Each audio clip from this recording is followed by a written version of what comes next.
Welcome back to the Magic Society. My name is Kaylina and this is my channel, and today we are doing part 2 of Cryptids. So let's get started.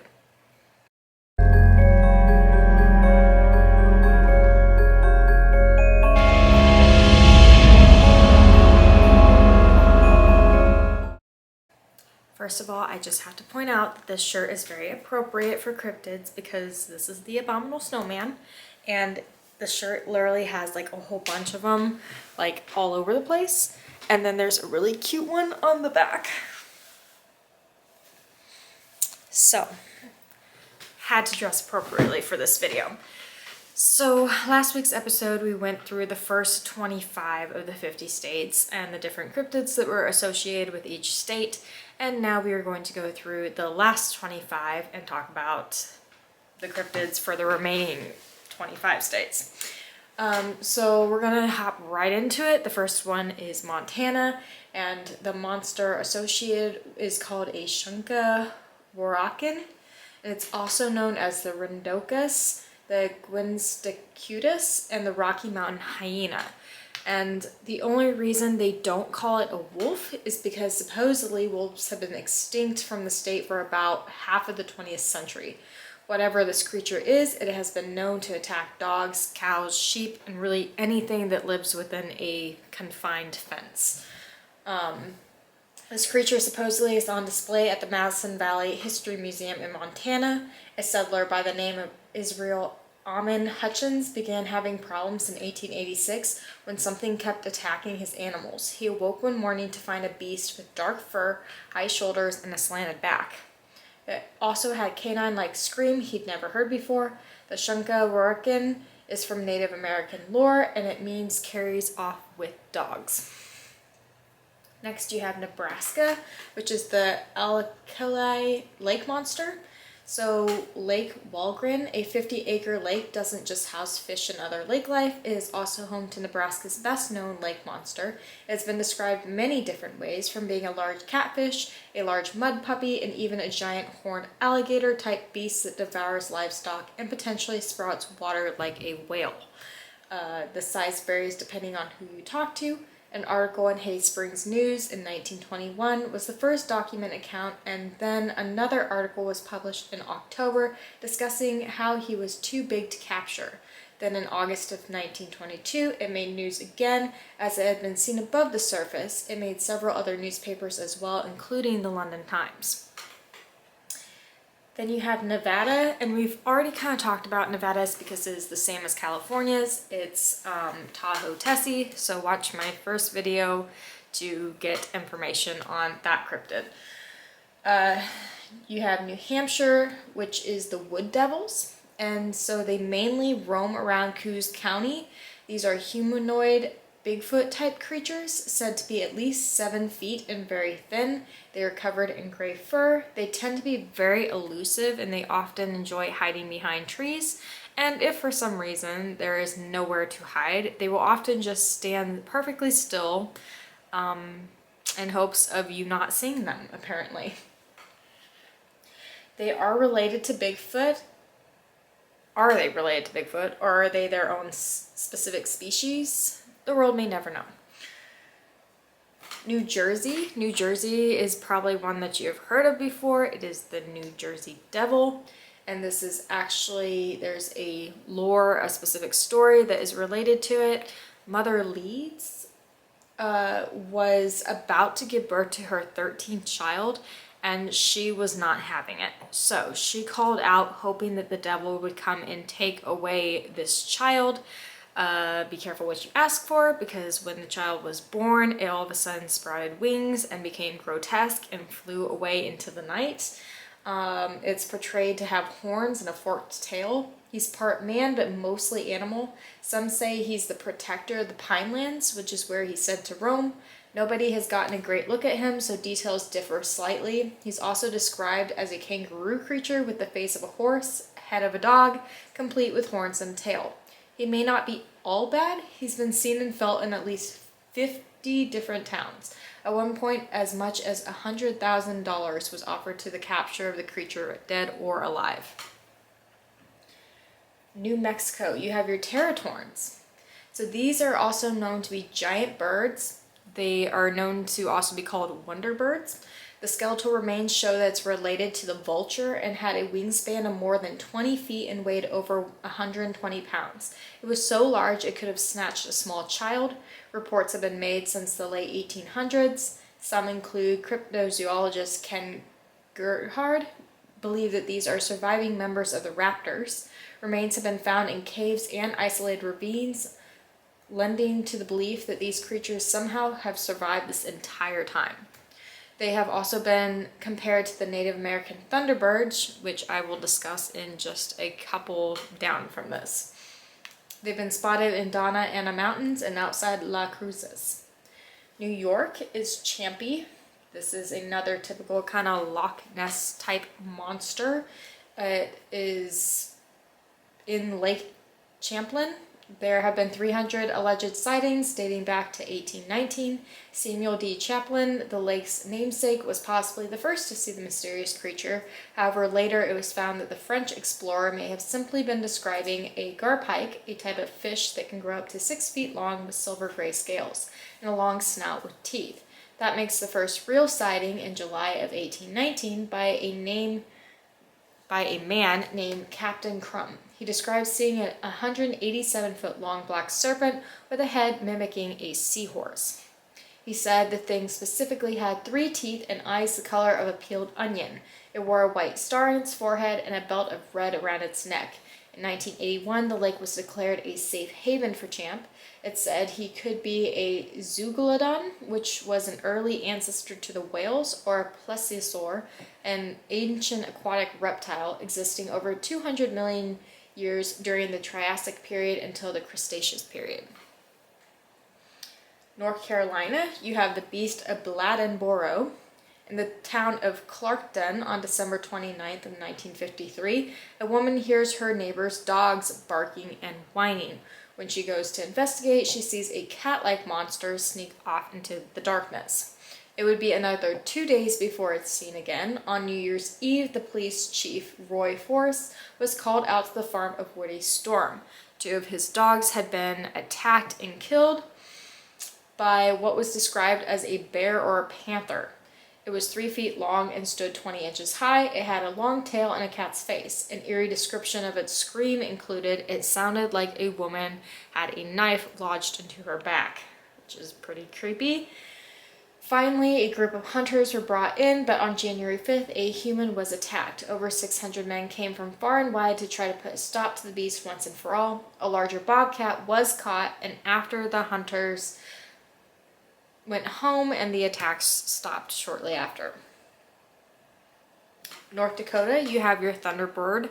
I think Thunderbird is really cool. It reminds me of Fantastic Beasts and Where to Find Them. I'm pretty sure a Thunderbird was represented in one of those movies, but this is actually a creature that is very well known in Native American culture.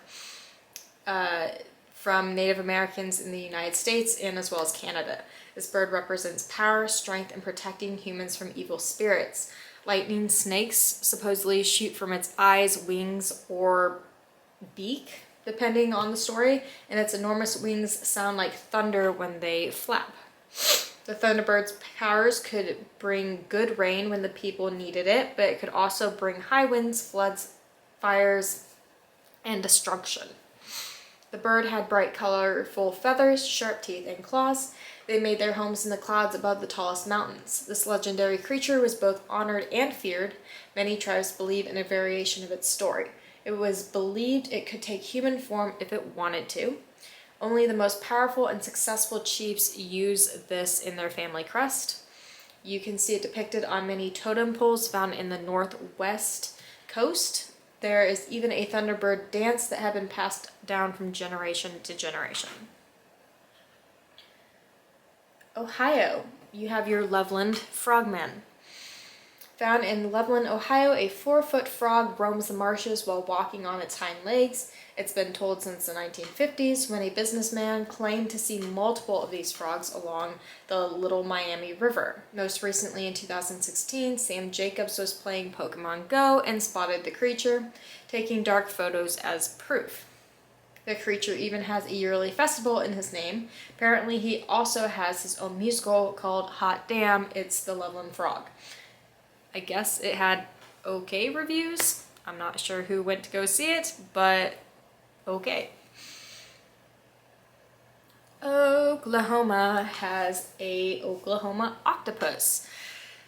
This octopus is the size of a horse and has long tentacles and leathery reddish-brown skin. It resides in 3 lakes in Oklahoma: Lake Thunderbird, Lake Olag, and Lake Tenkiller, where it enjoyed attacking and killing unsuspecting swimmers. Really quite charming. Although no proof is evident, the large amount of unexplained drownings and deaths have led to people to believe the octopus is, of course, the logical explanation. If this creature really does exist, it would make it the only freshwater-dwelling cephalopod species. However, octopi have been known to be able to live in freshwater for a very short amount of time. Oregon, you have colossal cloud. This creature is described to be a 15 to 40 foot sea monster with an 8-foot long neck, round tan body with a snake, horse, or camel-like head. It's got a long snake-like tail, first seen by L.A. Larson, who was the first mate of the Columbian River lightship. It was 1934 when he first saw the animal, and his other crew members also witnessed it through binoculars. Keep in mind the crew had reportedly endured a month worth of dangerous storms. And in fact, one of the crewmates actually snapped and went insane. They had to tie him down before a lighthouse keeper was able to come out and rescue him, bringing him ashore so that he could rest and get his mind back together. Marine biologists say he's a whale shark, but that wouldn't be as much fun, now would it? Pennsylvania, you have the squonk, which that name is just super bizarre and fun to say. So this is a little creepy critter that lives in hemlock forest in northern Pennsylvania in the late 19th centuries. At the height of the timber and hunting industry, the squonks came about. The earliest account can be found in a book called The Fearsome Creatures of Lumber Woods with a Few Desert and Mountain Beasts by William T. Cox.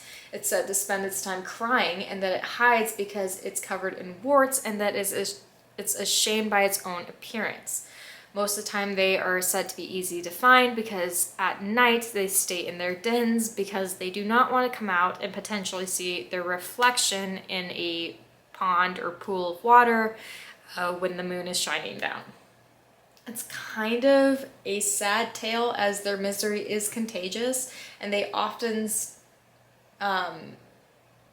they can only swim in circles and are reported to be not the smartest creatures and possibly the most homeliest in the world. And they are very self-aware of their own ugliness. So kind of depressing. They are said to look like pigs with ears covered in wax and hair. It has yellow crooked tusks and tear-stained eyes. It has 3.5 legs, as the third is apparently transparent. Rhode Island, you have vampire Mercy Brown, and funny enough, I actually listened to this story on Prime. There is a TV show called Lore, and it talks about all these real stories that actually happened, and this was one of them. And so actually kind of a really sad story. So George Brown's family suffered immense loss. He lost all of his kids and his wife to consumption, which today is known as tuberculosis. So it ravaged through the house, killing his wife Mary first. Was that right?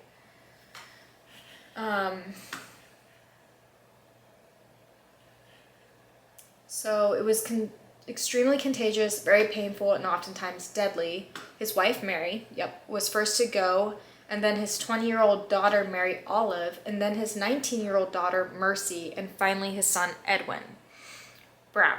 A bunch of men then came into town swearing that they had the answer to all of his problems, saying that a demon was living amongst the dead who then could suck the life out of the living. And so in order to stop this creature, which is known as a vampire, They had to unearth the graves to see which body was not decomposed. If any body showed any signs of fresh blood or wasn't decayed enough, which in today's terms, lots of things could potentially cause that, it was considered that that was the human that this evil spirit had possessed. So sure enough, they unearthed everything, and Mercy Brown, the one daughter, was said to be not as decayed as she should have been and had fresh blood in her system. Therefore, they decided to take the heart and liver out, burn it, and then Edwin, who at the time was still alive, had to drink the ashes, and that would supposedly cure him. Unfortunately, this did not work, and he died 2 months later. There is also another vampire that is allegedly in Rhode Island, and her name was Nellie L. Vaughn, who died at age 19 in 1889. Supposedly her grave is cursed to this day and nothing will grow around it. And on her tombstone she has the creepy saying of, "I am waiting and watching for you." As you could guess, Rhode Island for a while was considered to be the vampire capital of the United States, and it also inspired the story Dracula. So South Carolina, you have Lizard Man of Scape or Swamp. So in the early morning hours of June 29, 1988, a teenage boy was driving home from work when his tire blew out on the side of the road. He obviously got out to check it out when he saw something dart past him. It was getting louder and closer, and he witnessed something with blazing red eyes, green scaly skin, long black claws, and 3 fingers, and it stood 7 feet tall. The lizard man attacked his car, taking off the mirror and gouging the roof. 2 weeks later, a similar incident with a car, only the fenders were ripped off, antenna bent, and deep scratches were all along the body of the car. The chrome trim looked as if it had been chewed off. However, by summer's end, with the promise of cooler weather, the lizard man receded back into the marshy swamp and was never seen again. However, his last appearance was during the solar eclipse in 2017 when a woman coming out of church caught a picture of him. The picture is said to be proof that his existence is real without a shadow of a doubt. South Dakota is the Taku-He. This is another Bigfoot-like creature that spends majority of its time near the Sitka Hollow State Park. The name comes from the Lakota language meaning big man. According to Native Americans, this creature is a protector of the land and watches out for invaders and intruders. Others believe that he isn't so friendly, preying on humans and other animals alike. First modern sighting was in 1970. A film crew was sighting out a place to film a new zombie movie when they came across a giant footprint. After talking to the locals, they all agreed that it was the creature. He's got dark brown or black hair, muscular build, a large head with a flat face, small ears, and a prominent brow ridge. He's got glowing red or yellow eyes that can be seen at night, long arms that reach below his knees, with sharp claws, short legs, and big feet with 5 toes. It's said to be nocturnal and usually avoids human contact. Most think it's an omnivore feeding on plants, nuts, fruits, berries, and the occasional deer, cattle, dog, cat, horse, sheep, and or human, if he feels like it. For some reason, it enjoys removing sexual organs and draining blood from its victims. It can mimic human sounds and even voices. So in Tennessee, you have the Tennessee wild man, which this is interesting because the wild man has been seen in many other different states around the time after the Civil War. So supposedly the man in Tennessee had captured 5 members of Braxton Bragg's Confederate Army. It was a wild scenario where even some civilized men would randomly become uncivilized, leave civilization, and pretty much live like a wild, untamed caveman in a way. A lot of these men were hunted down throughout history. They were said to be insane or not smart, with long beards and hair covering their body. One even pounded on his chest and then bounded off into the forest with the quickness of a deer, which seemed to be a trait all of them had. They were very quick.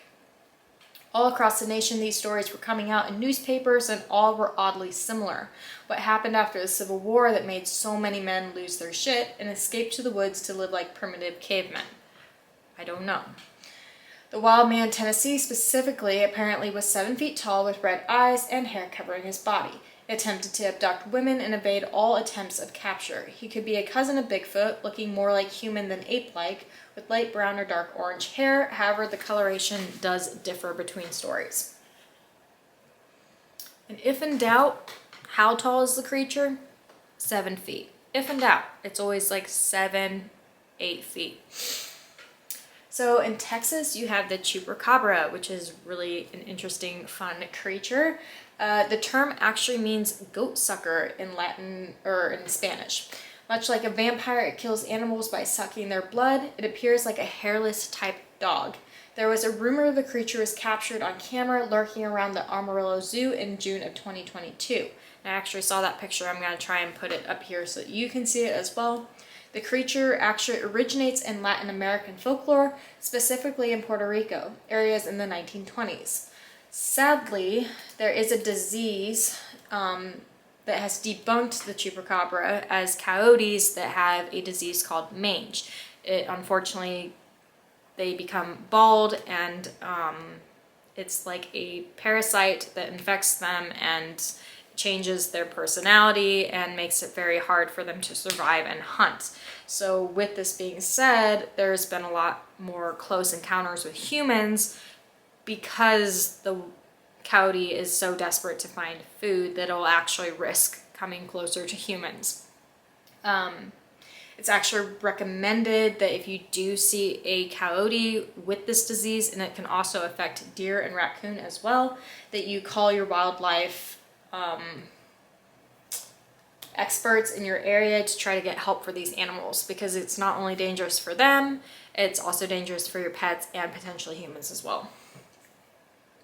The chupacabra looks like a large dog with pricked ears and long tail. There's actually some interesting evidence caught from a woman in her backyard showing a creature that doesn't look like a normal animal. She said it walked around, ate some berries, and then ran into the brush, which I have those pictures as well.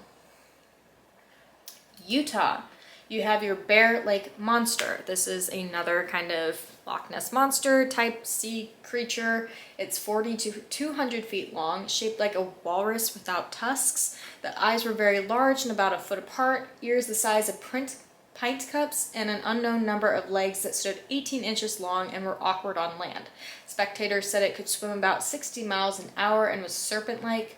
Native Americans have talked of this monster many a times and said that this monster has taken some of their tribe members into the lake and they refuse to either sleep, bathe, or swim near the lake.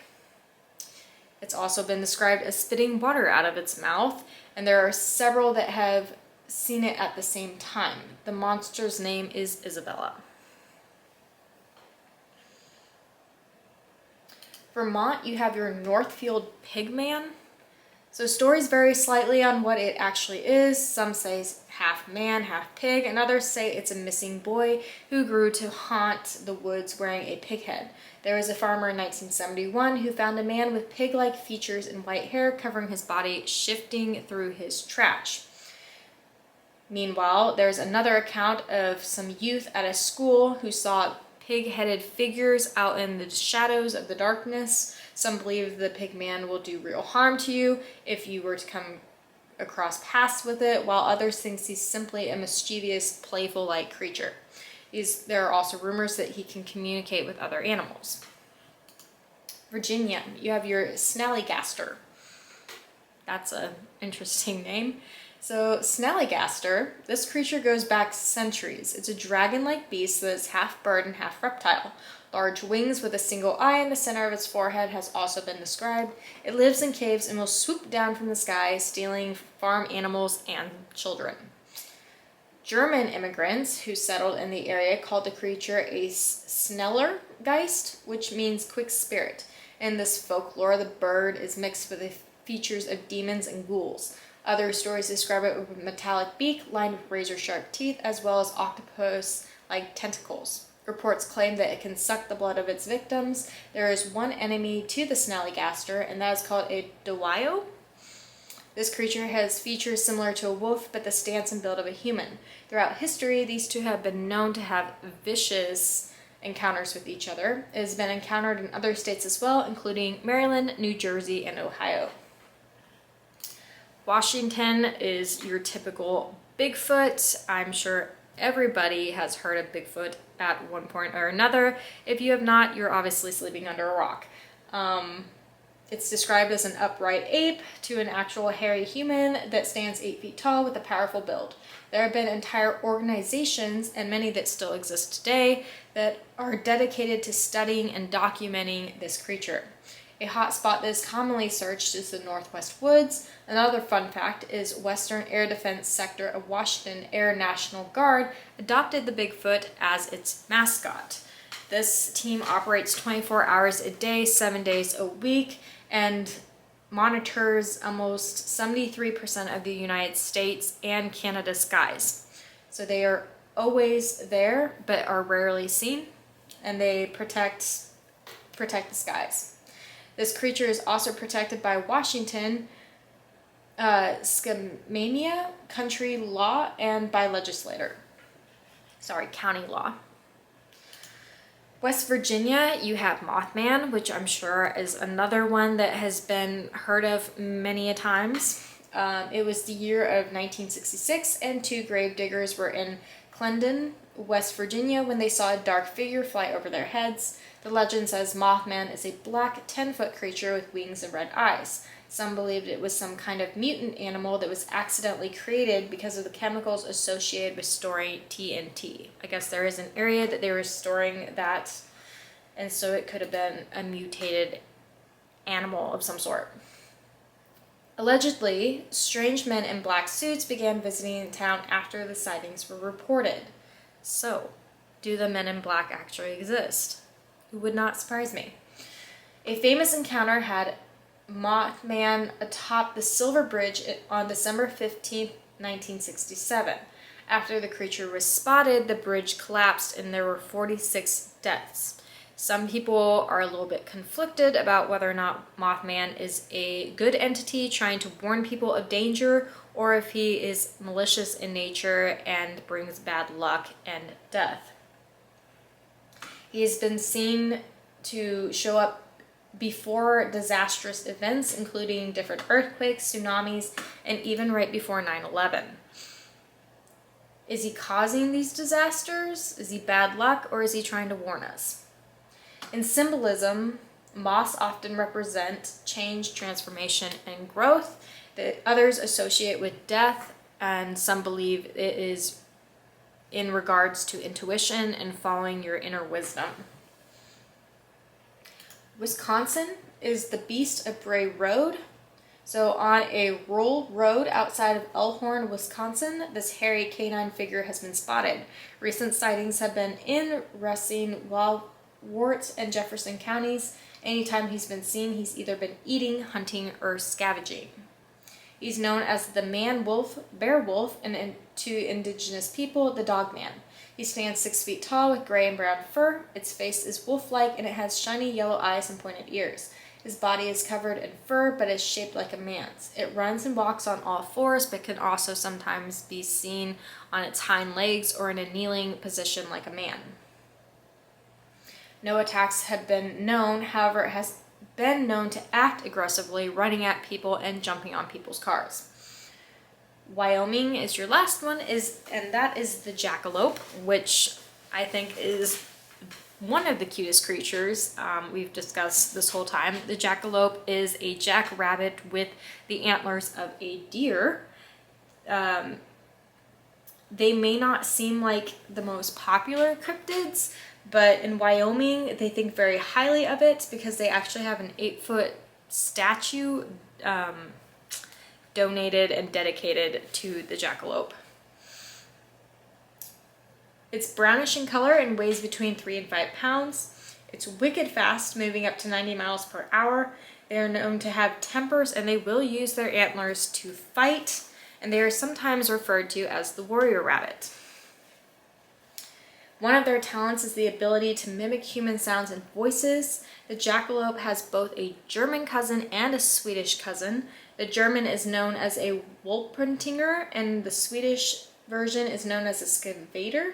Some believe that the jackalope is real due to a virus that causes growths to grow and harden on top of rabbits' heads that imitate horns. Many believe this is where the legend was born. Another story was two brothers that also happened to be hunters conjoined a rabbit with antlers and then started selling them, and hence maybe that's where it came from.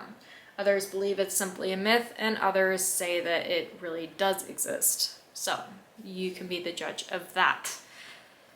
So we made it through all 50 states in under an hour when you combine both videos together. So which cryptid was your favorite? Do you have any other cryptids that you enjoy or would enjoy seeing? Out of this list, which one was your favorite? I like the jackalope. I think it's really cute. But yeah, that is all I have today. I hope you enjoyed this video. If you didn't see part 1, watch part 1 and then come and watch part 2, or it really doesn't matter which order you watch it in. So I will see you next time for another video. Stay spooky, stay witchy, and I'll see you later. Bye.